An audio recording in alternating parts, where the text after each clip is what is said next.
Hello, everyone.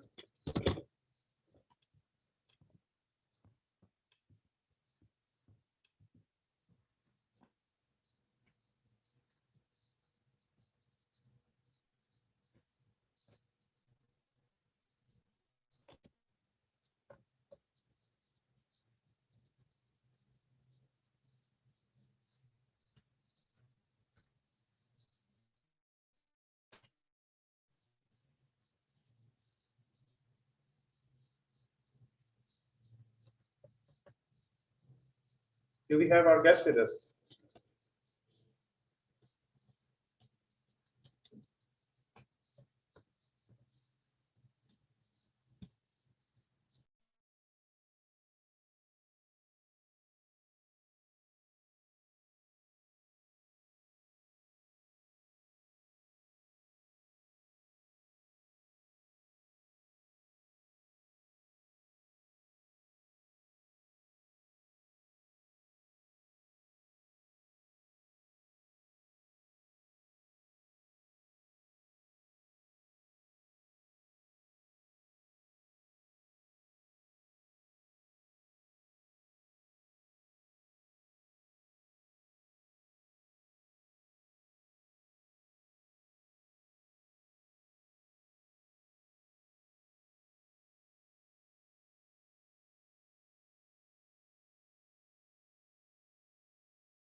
Assalamu alaikum, sir. Alaikum, sir. So you're welcome. Sir, it's nice of you. The kids, they are very happy. All the members of my society, they are excited on your acceptance to become our special guest of honor in today's seminar webinar. Thank you very much, Dr. Nasir sir.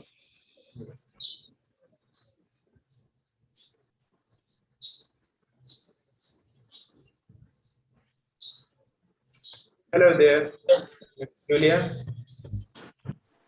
Sir आपका mic mute है sir Nasir.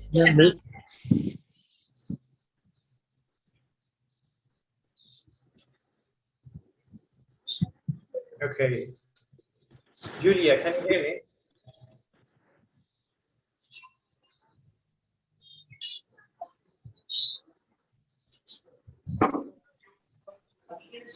Maria, मेरा mic ठीक है. My mic is all right.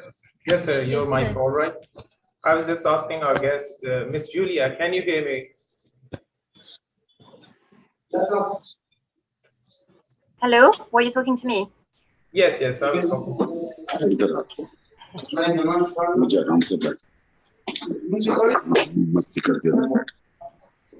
Just let me know when you.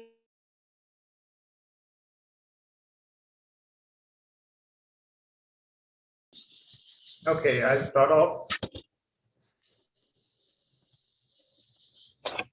I have the pleasure to instigate this event with the grace of God, who has enabled us to organize this event. I am overwhelmed to be here today with such worthy persons. Assalamu alaikum and a mesmerizing afternoon, ladies and gentlemen. This is your host, Mr. Vikram from Political Science Department.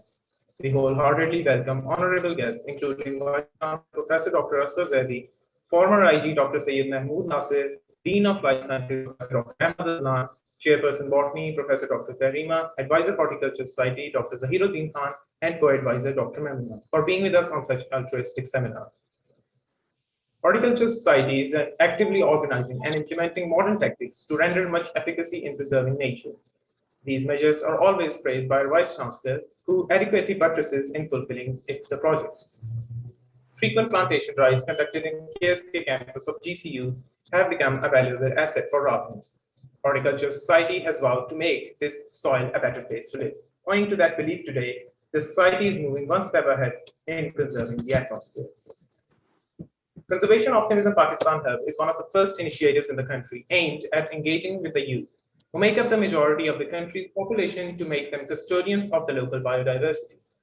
They are hoping to start with contacting local schools and educational institutes by arranging productive webinars with them and utilizing their potential in creative activities that generates awareness regarding biodiversity conservation and showing its positive impact to people. Most of the country's biodiversity is still unexplored, and they are committed to involve the youth in such exploration activities. We believe that together change is possible. Dear viewers, this webinar is regarding conservation optimism and its scope in Pakistan. We are today having an interactive session with our guest speaker, Ms. Julia Minier, Director, Conservation Optimism, Oxford University. Conservation Optimism is the project of Interdisciplinary Center of Conservation Science of Oxford University, with its Conservation Optimism Pakistan Hub working here and connected with the UK Hub. In Pakistan, despite the tremendous biodiversity, most of the citizens live in oblivion of this natural heritage. Mirroring the global scenario, hunting, poaching, and habitat degradation due to logging and improper waste management pose major threats to the dwindling biodiversity of the country. Our chief guest is Professor Dr. Aswar Zaidi, who is the 4th and current Vice Chancellor and the 31st head of Government College University, Lahore. And I think he hasn't joined yet, but he'll be joining us soon. Since he joined Government College University, Lahore, he has offered services to this prestigious 156 years old institution of our country. With youthful enthusiasm, he has offered services and remarkable international experience in executing his duties as the Vice Chancellor of GCU. He has initiated several steps for the betterment of education, teaching, and research standard at GCU. He was recently awarded Tamgha Imtiaz for his unflinching efforts. In the whole history of GCU, he has the privilege of instigating and establishing new campus of GCU. Even in the COVID days, he was occupied in the betterment of administrative and educational modes, making such tremendous changes which required courage and foresightedness. Dr. Syed Mahbubullah, our guest of honor, is the former IG who has innumerable achievements and expertise, but I could enlist only some of those. He headed the sole research institution on climate change in Pakistan, regularly lectured in universities and NGOs as keynote and guest speaker, as well as gave presentations to Senate and National Assembly committees.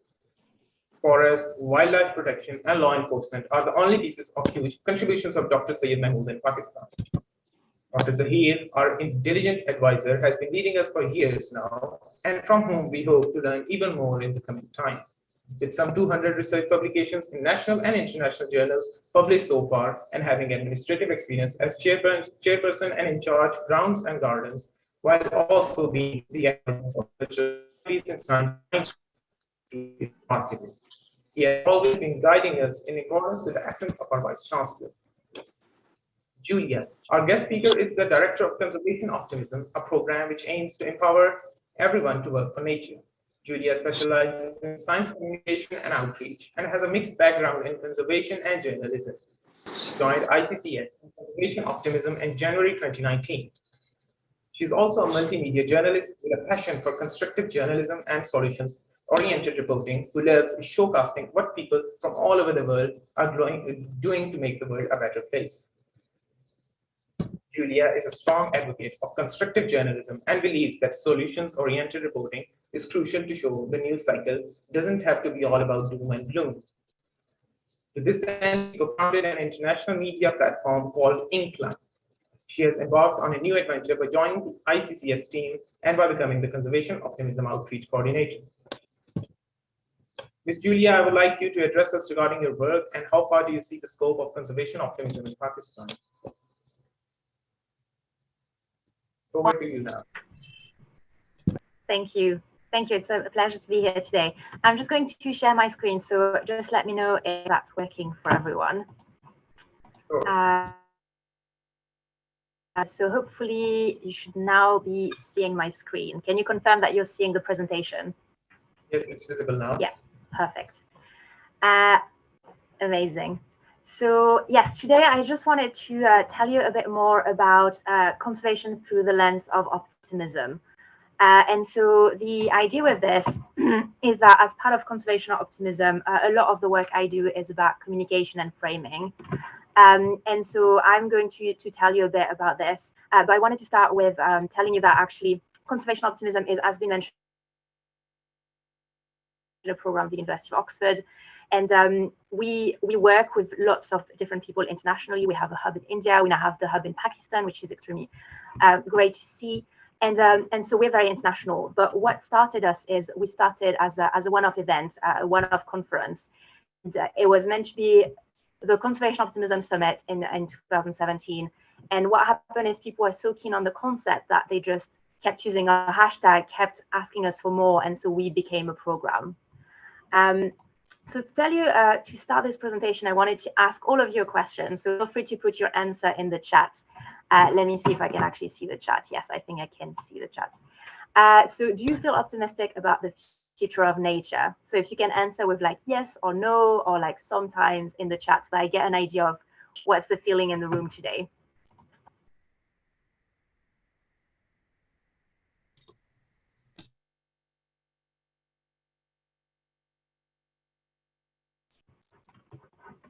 Give you a few seconds to put your answers. Yeah, I can see Bilal is feeling optimistic, which is good to know. Or you can think about it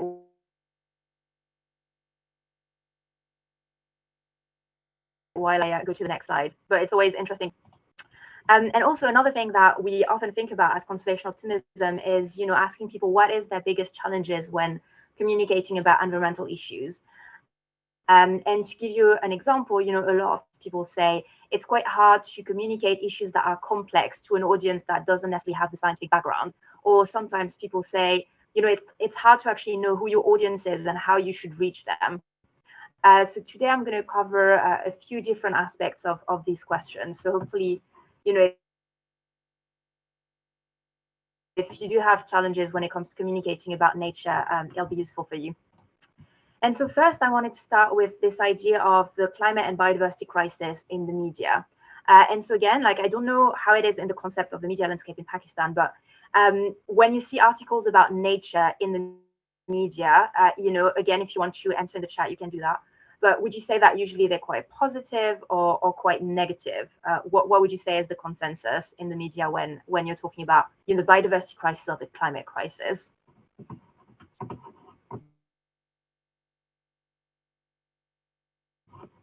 And to give you an example here, so these are from UK and American media. I'm French myself, so I know it's very similar in the French media as well. What we see is we have this narrative of doom and gloom. And so this is this idea that, you know, the framing of these issues is usually saying that it's too late. You know, we have like stuff like the insect apocalypses here in the New York Times magazine. We can see here an article from the BBC that says plastics an unfolding disaster for US marine life. We have another one here that says mega projects risk pushing forests past tipping points. So very often we have this narrative that, you know, we're either too late or the challenges are too big and we can't really make a difference. And so what we find is that this doom and gloom narrative is prevalent in the media, but not only actually. And if you look at the scientific literature, you will find a very similar trend as well. And so here I've put the example of world scientists warning to humanity, but we also have a very interesting graph on this slide here. And I'll just read it because it might be too tiny for you. That you can see here the graph that is decreasing is the use of positive words. And so positive words in title of scientific papers could be things like, let's see, save, rejuvenate, benefit, success. So what we've seen is that there's less and less papers in the scientific literature that have these words in the title. And instead, what we've seen is an increase of negative words here, which can be things like lost, degrade, threatened, decline, or negative impact. And so it's this idea that, you know, we can't blame it on the journalists or on the media saying they are the ones that are framing the issue that way, when actually we're seeing that even in the scientific literature, the frame that is used is this doom and gloom narrative. So I think it's really important for us as scientists, as conservationists, to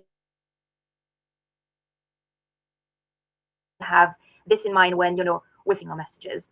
And so we believe at Conservation Optimism that it's really important to focus on solutions rather than just showcasing these challenges and not giving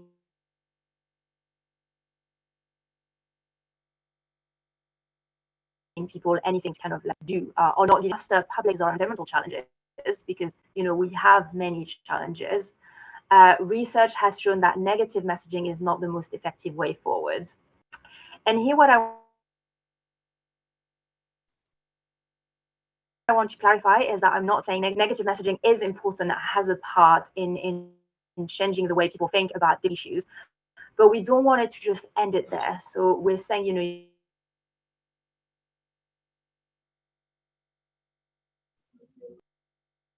need to tell people what the challenge is. You're giving these challenges and then bringing in a solution, showing them what's happening, who is doing what. And the idea with that as well is that if you give people a solution, then it makes them feel more empowered to actually act themselves. And so messaging. But also, we believe that it's really important to talk more about failure. So we have often this in the scientific community, a paper about something that has failed. So sometimes we don't have that opportunity to learn from something that hasn't worked, what might have failed and why it has failed, because there's so much we can learn from it. And then the idea is that we can learn from specific contexts and apply them to different geographical locations, or you might learn something that is useful for so just having this communication is. And so we've created this positive communication toolkit. And so the toolkit is a guide to reframing conservation messages to empower action. And the way that came together is because we have a network of organizations from all around the globe that join us. And when they join, we publish a blog about their work, but we also want to support them. So we did a survey with us. We got about 150 now, and we asked them, we support you. And a lot of organizations told us, what we need from you is a way to explain us how we can frame things more optimistically. Because people said we're keen on changing that framing, but we don't know where to start. So what we did is we teamed up with a consultant who is an expert in framing called Ralph Underhill, and he works for this organization called Framing Matters. And we brought together a couple of our members in one room, well, some of them virtually, some of them were in person. And we had them discuss, what are the common traps that you find in communicating challenges? What are the things that you think maybe we're all doing in the conservation sector that are not as powerful as it can be? And then we took all the examples from that workshop and turned it into the toolkit. And so the toolkit, I can put a link in the chat in the end, but it's available on our website. It's free to download. It's available at the moment in English. We've got Bahasa Indonesia, we've got Spanish and Portuguese coming soon. And so the idea for this is that we want it to be a toolkit that is useful for people to get very applicable tips in it. So you can read the full toolkit on our website, but I'll give you a bit of a summary of the key principles that you can find in there. And so the first thing that is quite important is you've been hearing me talk about framing quite a lot. And if you're not sure of what framing is or what a frame is as a definition, I just wanted to start by giving you that, because it's a useful definition to start with. And so a frame is related bits of information that is stored in memory. And what's important to remember is that anything can be framed. There's so many different ways that people can just have a thought coming in their head, or just thinking of a picture, or it could be a single word, or it could be a sentence. And so that's why what's already in people's heads matters quite a lot. Because if I tell you, for example, farmer as a word, someone who has a farm, what might come in your head is, oh, someone who has like a few goats, or like a small farm, has a few animals. Whereas what I might be thinking of was industrialized farming, really big scale, really bad for biodiversity. So you can see how like one word can have very different meanings to different people. And so that's quite important to remember that, because you can have a whole speech about something, and then it might resonate with people in a completely different way because of these kind of like ideas that they already had in their heads. And to give you a clear example as well, we've got here, again, a read, because I think it's probably quite tiny on your screen. You have a sad koala on the left, and the text that goes with it is saying, due to the devastating bushfires that have destroyed much of Australia's nature reserves, koalas are now functionally extinct. So this is the image with the sad koala. And you can see, again, like this is a bit of the doom and gloom narrative where it's saying, koalas are gone, it's too late, we can't do anything, and just closing on there. The other image, which is the happy koala, the text reads, koalas have been hard hit by the Australian bushfires, and these conservationists are working to come up with a plan for how we can save them. And so you can see here, again, we're saying, it's quite critical. Koalas are not doing well. People that are trying to make a difference. There are people that are looking for solutions to help them. And so, when you read that, usually people feel much more empowered to act if they read the second one rather than the first one that just, kind of leave them feeling disempowered and like there's nothing they can do. So that's a principle that is really important for us, this idea of framing. But then it's really important as well when you're communicating about, nature or conservation or the environment, is to ask yourself these 3 questions to start with. And I mean, to be honest, it can be applied to any kind of communication you're doing. I think it's always important to have these 3 questions in your mind anyway. But the idea is to think of what is your objective? What are you trying to achieve by communicating about your research or about your project? So to give you an example, are you trying to raise awareness for a specific species? Is your goal for people to change their behavior? So, an easy example is you want them to use a metal straw rather than a plastic one, or is it something completely different? Are you organizing an event, and so the objective is for people to attend your event? So you can see already how these would have very different strategy when it comes to communicating if your objectives are very different. And the second part is also to think about your audience. So very often, people organize events or they might be doing a press release, and I ask them, okay, so who is this aimed at? Who are you trying to reach? And sometimes people say, oh, we want to reach everyone, which I can understand why, we all want to reach as many people as possible. But the thing with communication is that if you're trying to reach everyone, you hear about your audience and who they are is really helpful when you start putting your message together.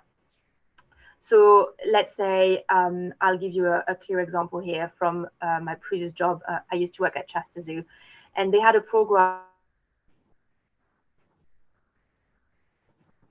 where they were working on sustainable palm oil to change their products from palm oil to sustainable palm oil. And so here, they had a really clear audience in mind. They just wanted to reach out to restaurant owners. And then they knew that their outcome was that they wanted to change behavior and have them change their products in the supply chain. So you can see how the objective, the audience, and the outcomes are kind of like your 3 pillars when you're starting to think about communicating. And again, like here, I gave you an example of behavioral change, but maybe your outcome is you want to have X people attending your event, or maybe you want to have raised awareness about the species you're working on. Like all of these are completely valid outcomes. So that's a framework that you can really apply to whatever conservation messages you're working on, or even broader messages, really. And so another thing that is important to remember is that every message will engage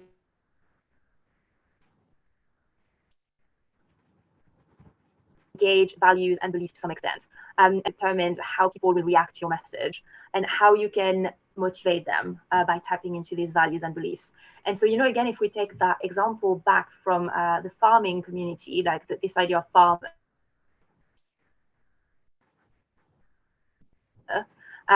if you're saying that to someone much damage to the environment, and if you're trying to convince them that farming is bad for the environment because you're thinking really big industrialized farming, then you might need to just change completely the word you're using. You might just need to be really clear about the scale you're talking about.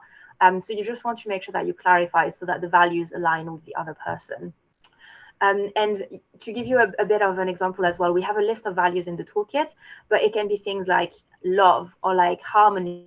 So in conservation, for example, at conservation optimism, we would often use harmony with nature as a value, showing people why they should engage with nature and how it's good for them. Or you might have something about social justice, that might be another value that connect with the community you're trying to reach out to. And one thing as well is that you're not picking your value forever. You don't pick one and then that's your value forever. you can just kind of like mix and match. So depending on your message, depending on your campaign, depending on your project, you might be tapping into a different set of values and beliefs. But again, I would encourage you to check the list in the toolkit, because there are many different values that I can't list here. And so it's useful if you're doing communication, or if you've been working on specific projects or your research, it's useful sometimes to reflect on which values do you usually bring in your messaging. Is it a value of hope? Is it a value of like harmony with nature, or are you tapping into like fear? And all values can be useful. I'm not saying that you have forbidden values or anything like that, but it's useful to kind of reflect on them and seeing which ones you're using more often. And then I wanted to as well just get into some traps that we have in the toolkit. So in total, I think we have 7 of them. So I won't go through all of them. I've just handpicked a few. But the good thing about the traps is that they're linked to an animal, so that makes it easier to remember. So this first one, for example, is called the repetition trap, and it's the parrot to repeat things. And that's this idea that might not want to just repeat back what people are saying. And we all do it. Like it's something that, I think is really easy to do. And being a bit more mindful of it is quite useful. And to give you a concrete example, instead of saying the green revolution will not mean that people lose their jobs, just by repeating that, it's something that we hear a lot. If we're more sustainable, jobs will be lost. But actually, you're kind of, by repeating it, you're putting the idea in people's heads, and they might not have had that idea initially. So if you say instead the green revolution will create jobs instead, straight away you're putting in a positive idea in people's mind rather than the negative one. So making a list of these kind of things that you see repeated and what might be harmful to people when you're communicating is quite useful. And I feel like for me, usually where I see these sentences that can be detrimental to just repeat as they are is very often looking at the political landscape. So what politicians might be saying to each other depending on their values. Sometimes that's the ideas that keep to be like repeated because conservation NGOs will say no, but they have said that, but actually it's rather this. So just seeing how you can rephrase this idea rather than just repeating it is quite helpful. And then we have the shark. So the idea with the shark trap is like contaminated and contested language. So for example, after the movie Jaws came out, sharks had started having this really bad reputation. People started like being scared of them. I mean, I'm sure people were already scared of sharks before, but that kind of like created this whole reputation and this whole meaning around sharks. So the idea here is to avoid playing into negative associations. And that's not always possible. Like, obviously the example that I have here is human-wildlife conflict. If your work or your research is on human-wildlife conflict, then sometimes you need to use that word, and that's, completely fine. But if what you mean is actually interactions between human and wildlife or people and wildlife, then you might say it that way, because then it keeps it open. You might have the positive interactions with wildlife, and you would have the negative interactions, which could be human-wildlife conflict. But it's kind of keeping it open to show people that it's not necessarily always negative to live with wildlife. Basically, that's this idea. Another thing that we see very often as well is, the idea of human-wildlife conflict. Instead of saying you're working on human-wildlife conflict, you could say you're working on human-wildlife coexistence, because your project is trying to reduce the conflict. So again, that's another way to just reframe slightly the way you think about different issues. And so here what we recommend as an action is to kind of like think of the terms that you think you're using that might actually be contaminated. And I had a discussion recently with an organization that was telling me that actually their organization name has Amazon in it, and they were saying how most people will then link it to Amazon the company. And so, if they use hashtag Amazon, then they get drowned into people talking about packages that are getting lost and like all these different things. So often it's just really a question of, okay, which words am I using? Is there another meaning that might be detrimental, and thinking about this? And I think that's especially useful when you're creating hashtags as well, to just, have a kind of like a quick look through on social media to see, okay, someone else using that hashtag, is there another meaning that I did not think of? it can be quite useful to do if you want to start like a movement, or if you want more people to use the hashtag, because otherwise it basically get lost by other people using it for different reasons. So I've already talked about this, so I won't go into too much detail, but it's this idea, and again, for us at Conservation Optimism, that's super important, that you want to balance the threats with positive action. And so this is the Cobra trap, the threat heavy trap. And here what was quite interesting is that this example came directly from one of our members who works on penguins. And the thing with penguins is that for a lot of species, they are declining, so sometimes them. Though we have some resources for kids where we did have find positive stories about penguins, but sometimes it is difficult to be optimistic about penguins specifically. But what they were saying is, instead of just stopping on the difficulty, like here, it was a case of this chinstrap penguin populations were plummeting due to climate change. They were saying what they could do is look back at what happened for other penguin colonies of this specific species and seeing how they've done in the past. And they said that actually what they found was that one of the largest colonies survived volcanic eruptions. So they showed that they were able to events if we help them. So it's kind of, instead of just saying, they're doomed, that's it, they're plummeting. It's saying, well, they've kind of plummeted before and somehow they've bounced back. So we still have hope that we can make a difference. And the recommendation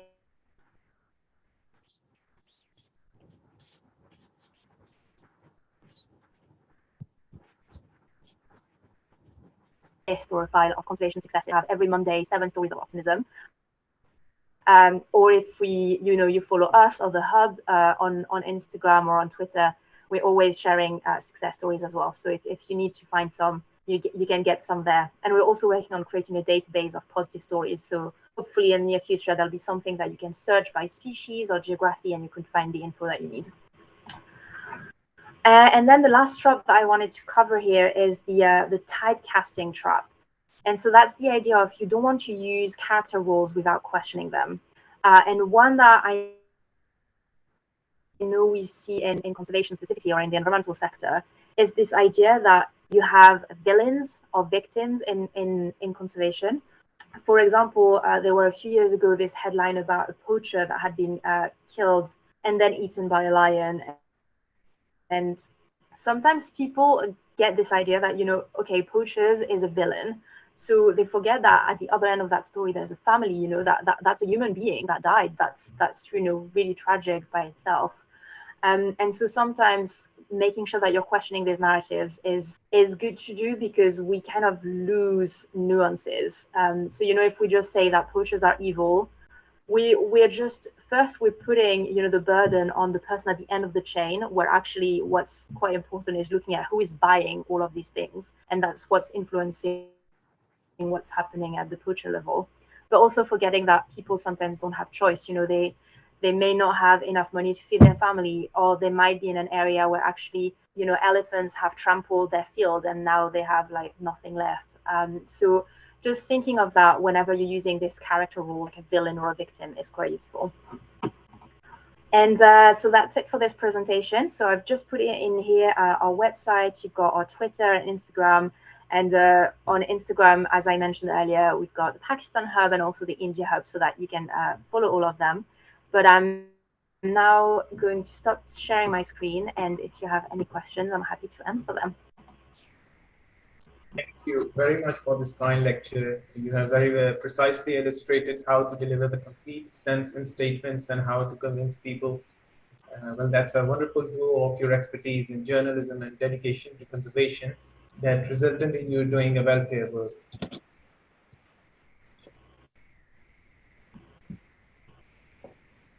Now we'll move on to the first.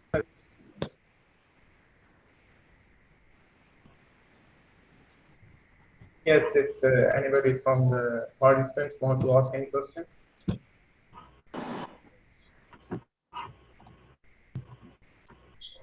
Well, it was wonderful.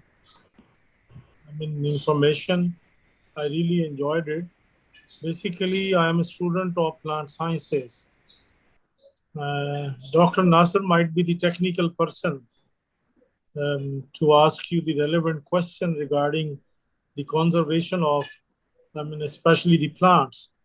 What I feel is that there is a global, change in the weather in all the countries throughout the world. So our local species, which we have in Pakistan, they are severely affected by the change in the raining pattern here, and especially the germination of their seeds at their specific time period. So, people, they say, well, we should concentrate on our indigenous plants. We should keep on propagating, cultivating, or growing the local plants or the indigenous ones, which are under severe, stress or pressure because of the change in the weather. And that's why we are having a newly, introduced species here in Pakistan. You may call them invasive or whatsoever the terminology we may use for them. What I feel and what is my question is, can't we allow these species which are so-called invasive or the introduced one, yes, to keep on growing in the country, maybe even in our country? Yes, of course, I understand that they have a very, adverse effect on the local plants. For example, we were having cannabis taiva here, growing profusely, extending throughout in the Punjab, even in our the North Frontier province and all that. But that is under severe pressure by another invasive species, which is Parthenium hysterophorus, and that is growing very well. That has replaced this, cannabis. So people, they are worried that a time may come when cannabis will be no more. Suppose that might be possible by this competition of the invasive species and their stress and pressure, on the local species. So I don't know. I'm not able to, ask my question in a specific manner. But what I wish is that can't the experts or the people involved in conservation of the plants allow each and every country to, permit the invasive or the introduced species to keep on growing instead of focusing and stressing on the caring of the local or the indigenous plants? Well, this is my, a question which may be not, the proper one. But anyway, I expect some hints from you, please, the speaker, Julia, please.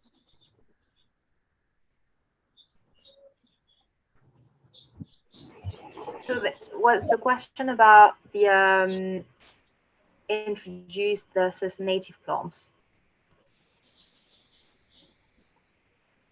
What I you broke for a little bit, so I missed a bit of the question.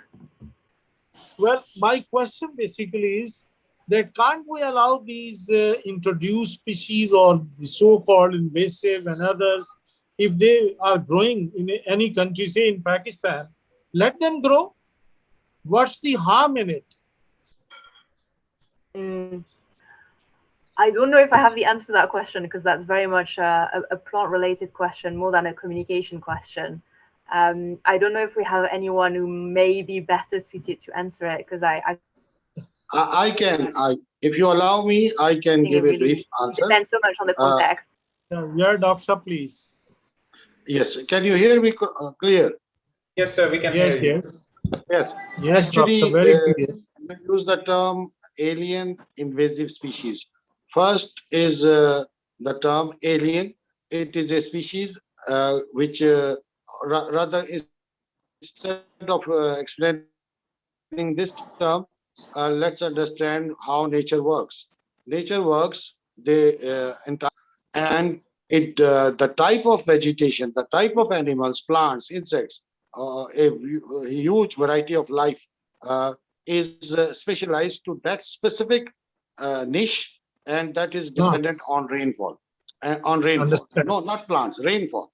Rainfall True. dictates what type of trees and flora and fauna will grow. So if lesser rain, it will be a desert, dry land. If more rain, it will be a tropical and forest. And in the under the Coolidge Life Zone classification system, I will repeat for the benefit of the students. Coolidge, HOLDRIDGE, Coolidge Life Zone classification system. He divided the entire world into 38 zones, and the formula was that the ratio between rainfall and pan evaporation, if it is less than 25%, then it is in the arid zone. Now coming back to the specialized species, you cannot separate biological sciences with the social sciences. The history goes back to the colonial era, when the Queen of England had her shoes of her leather coming from Australia. The shoe strings would come from Argentina, and her men would spend the summer holidays in Egypt and getting their diamonds from India. So it was 55 countries that they ruled, and to make the machine run, they found out that certain plants which are in the Amazon can be used to gain more capital, and sugarcane was one. So they moved these plants, and to raise those plantations, they moved people, skilled people, mostly from India, to cultivate these crops. Now, what happened? Certain plants started misbehaving. Alien species is one species which is native to one area and is introduced to another area, and that's it. It needs human care, otherwise it won't survive, or it doesn't create any problem. Invasive species, on the other hand, is one which is introduced to another area and it plays havoc with the native species. Just like human culture, if you allow the boat people into Europe, there will be chaos. So the same culture is with the plants and animals. So there are instances where certain the main culprits were educated people like me, who some thought that introducing the Indian mongoose into the United States would eliminate the snakes and the rodents. But it eliminated the rodents, but it also eliminated all the ground breeding birds. And then they had to make a legislation to kill all the mongooses. In Pakistan, you talked about Parthenium. Parthenium is a big curse here in Lahore. Please, at the end of this seminar, go to the floral shops, tell them not to mix the Parthenium flowers in the with the bouquets to increase their size, because this is highly toxic plant. The pollen creates asthma and is a big problem, and it's overtaking the native plants, not only the native plants, but also agricultural crops. But the good news is that certain brilliant scientists in Pakistan have successfully tried to introduce biological means. So one way of eliminating it was through pesticide, through chemical means, weedicides, which had other negative impacts to the climate. So they introduced the biological method, and that was importing the beetle, because this is a native of Mexico. The Mexico beetle was introduced in certain areas, and now we have hopes that it will be eliminated. From 1903 to 1920, the wise guys of India, the foresters, they thought that this a plant from South America and Argentina, this mesquite, it grows into a huge tree and very little rainfall. So we were an arid country, so we would get more wood, and we introduced it. And now then it became a big problem. It started outgrowing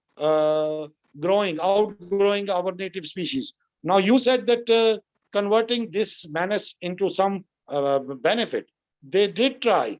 20 years ago, if you see the literature, this muscat is a legume. So the legume of the pods of muscat were very good, rich in protein. But now it has been stopped because even the camels who eat pods from muscat, they get diabetes. The thumb rule is don't interfere with nature. If you want to see Pakistan's specific chapter on alien and invasive species, please go to the Pakistan's first national report to the Convention on Biological Diversity. Was 98, 2000. I was the principal author, and there is a chapter on alien invasive species. So all those species, in the aquatic plants, the fancy plants which were imported from Brazil, somehow escaped, and now they are clogging our water channels. A big problem. We need huge budget for that. So the thumb rule is don't interfere with nature. Thank you very much, sir. Thank you very much. That was wonderful information. Sir Zahir, your mic is mute. Say something. Well, yeah, it's wonderful. Dr. Sam, I'm fully satisfied. I will be having another separate sitting with you, inshallah. But I just wanted to ask the speaker today that what can happen. Yes, you very rightly mentioned, and I think that will be a chaos type of confusion among the plants and the animals and the whole, life in any area, if we will allow, any disturbance in the natural pattern and all that. So anyway, thank you so much indeed. I'll see the literature which you are referring, inshallah. But thank you very much, Dr. and thank you very much to our.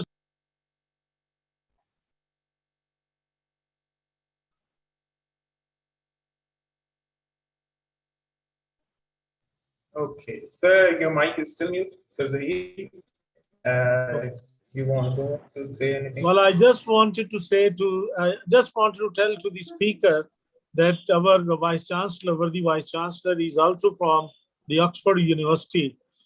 And he has also all the evolutionary ideas, and he's trying to implement, although he's a man of economics, but he has a very good, knowledge and on the plants, especially on the different issues we are facing in Pakistan. So hopefully under his leadership, we will be able to do anything or good thing in our university. So thank you very much, the boys and all the members of the Horticulture Society, for arranging such an informatory lecture, which I believe has been very good and useful to our students. So thank you very much, everybody. Yes, Bilal. I would like to add one last few words. Thank you, Julia.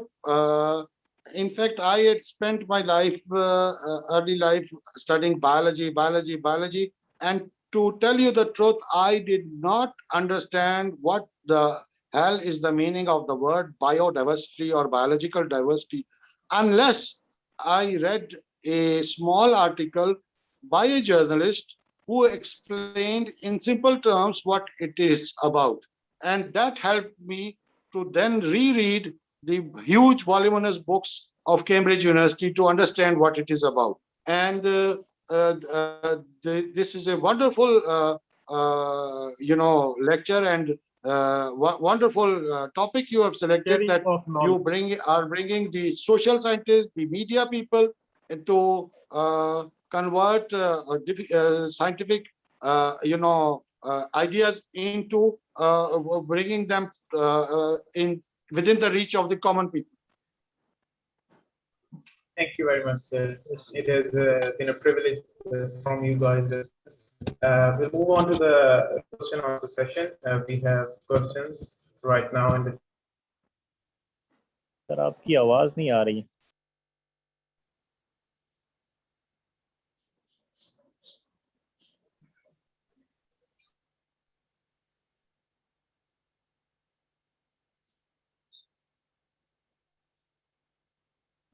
Yes, Khalud, you have raised your hand. You want to ask something?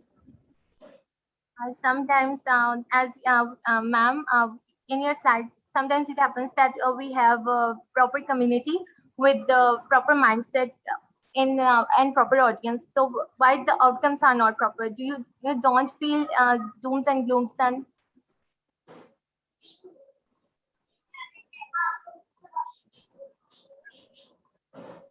Sorry, you broke down at the end of the question. My internet is not great here today. Part of the question. Or can you put it in the chat if it's easier? Because I think like it keeps breaking.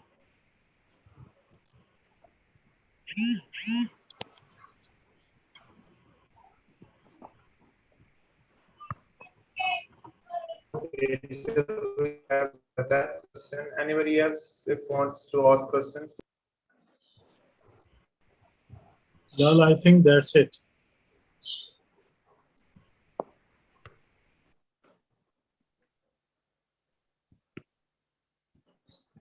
Okay.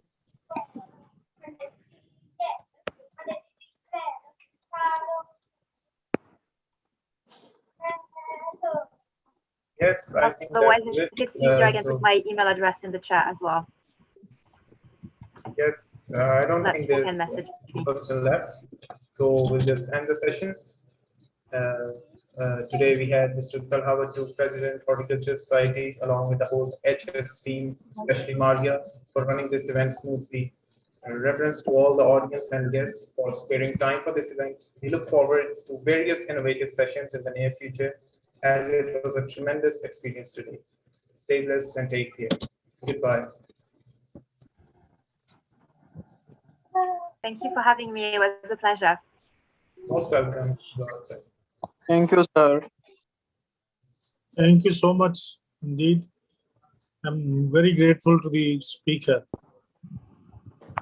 for Thank you her very time. much. Yes.